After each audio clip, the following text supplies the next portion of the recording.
days around.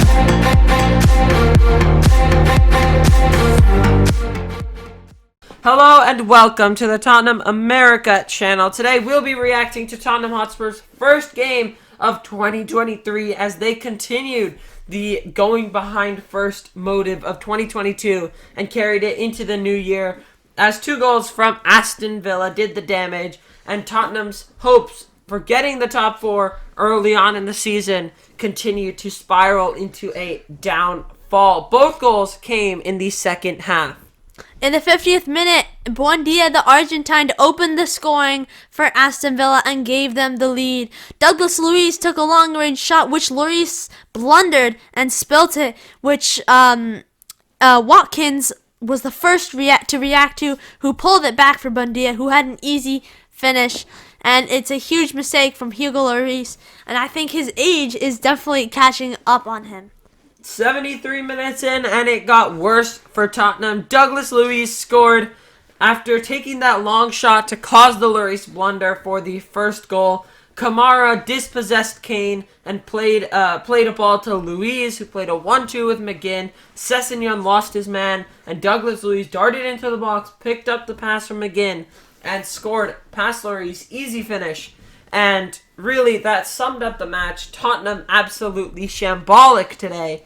And Aston Villa under Unai Emery looking like a whole new team with their record in the last couple of games. They have, I believe, 3 wins in their last 4 now and are continue to climb the table just 1 point behind Crystal Palace.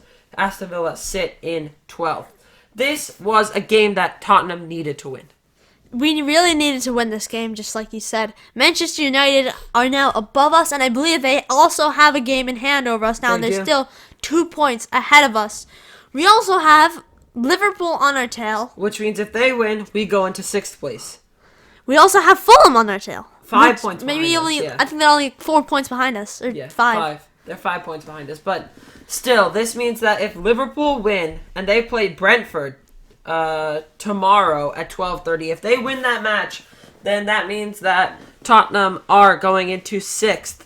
And basically, the game against Crystal Palace is a must-win, because if we lose that, we'll stay 6th, and Fulham will be right on our tail, just 2 points behind us. So we are kind of in a big spot of trouble. Who was your man of the match before we get too far? For Spurs, there was really no one who looked really convincing. I think Cuti Romero and Matt Doherty were probably the best out of a bad bunch of Spurs performance. Yeah, Doherty looked creative, probably our best player.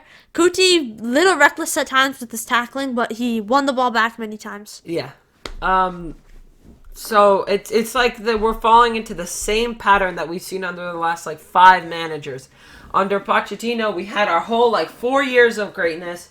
Then our defense started to spiral off, and people blamed the manager, and then the manager goes away.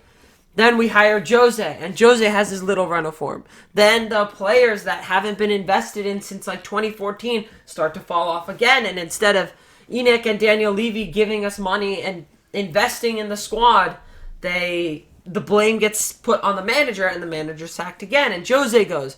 And then it was Ryan Mason who came in. He was only short term. Really no blames there. Nuno came in. Same problems on a shorter time scale. Then Conte comes in, and we're seeing the same thing. And even Conte's been talking out against it in the press. In press conferences, what he's basically saying is that he wants to get players, but the club is not letting him. Because Conte wants those experienced players. He wants players that know how to play at the top level, but Tottenham's approach and the leadership approach is more to develop young players, because think about it, if you look at Benfica, when you get the young players and you develop them, that's an easy place for profit. So a lot of their motives are business-wise, but in terms of the actual club and on the pitch, it's never going to come out really because of that thinking. And now we have 2 losses and a draw in our last 5. 2 wins coming, both having last-minute winners, one against Bournemouth and one against Leeds United in the Premier League. We're also having another injury crisis. Richarlison, Kulusevski, and Bentancur out. Kulusevski, who we've missed almost this entire season. We really need him back. Bentancur, who is in really good form during the World Cup and before the World Cup. We really need him. He's so crucial to our midfield. They fell apart without him. Basuma looked so unconvincing today. Even Pierre.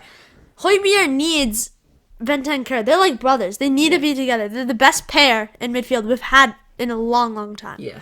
Another point of interest is our bench did not have a single attacker on it. I know we have 3 injuries, but our bench was Forster, Sessegnon, Emerson, Sarr, Skip, Sanchez, Dyer, and Tanganga. That is like a bench that Nottingham Forest would have. No disrespect to Nottingham Forest, but them coming straight out of the Championship, that's a bench that they would have, not a top 6 club. We should not have a bench that's filled with like a left back who's still not very good, a right wing back who has been here for like 2 years and needs to get sold, a couple of young guys, and Eric Dyer, who tried to volley the ball forward and cleared it for a corner, and then Tanganga, who looked absolutely torrid in his last game. So, it's going to be a very interesting... Major problems. I wouldn't be surprised if Conte resigns sooner than later. It could be, or he just wants to stick it out for the end of his paycheck. Or if he leaves at the end of the season and never renews his contract. Yeah. Huge problems at Spurs.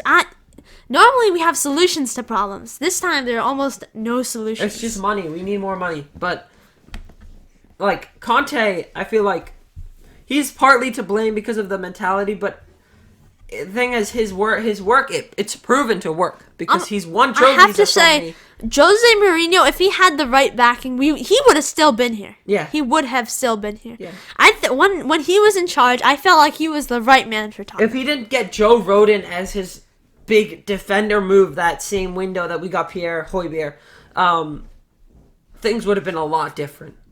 That was probably the biggest telltale sign, is that we signed Joe Rodon from the Championship instead of a good qualified center back.